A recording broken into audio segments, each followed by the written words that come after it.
कोल्हापूर कसं तुम्ही म्हणचिला तसं हा जाहीरनामा आम्ही आपल्यासमोर सादर केलेला आहे। या कार्यक्रमाला उपस्थित आमदार जयंत आसगावकर, ऋतुराज पाटील, विजयरावजी देवणे, सुनील मोदी, सचिन चव्हाण, राजू लाटकर, सूर्यकांत पाटील, बाळासाहेब सरनाईक, तौफिक, सरलाताई पाटील, भारतीताई, विनायक घोरपडे, माजी महापौर कंचनताई, वंदनाताई, शोभाताई बोंद्रे काकी, अश्विनी रामाने, स्वाती येवलुजे, जयश्री सोनोने आणि सर्वच जमलेले आमचे काँग्रेस पक्षाचे सर्व उमेदवार।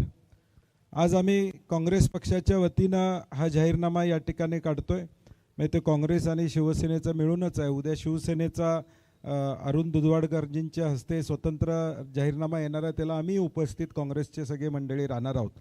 मला काही ठळक मुद्दे आपल्यासमोर सांगायचे आहेत की 23 डिसेंबरला आम्ही अभियान चालू केलं, कोल्हापूर कसं तुम्ही म्हणचिला तसं, आणि त्यामध्ये जवळजवळ 12,500 लोकांनी आम्हाला व्हॉट्सॲपद्वारे सूचना पाठवल्या आणि त्या सूचना एकत्रित करून मी सकाळी अनेक लोकांना भेटत होतो, त्या सगळ्यांच्या माध्यमातून त्या सूचना एकत्रित करण्याचं काम आम्ही प्रामुख्यानं त्या ठिकाणी केलं आणि त्या सूचना सगळ्या एकत्र करून आम्ही हा जाहीरनामा केलेला आहे।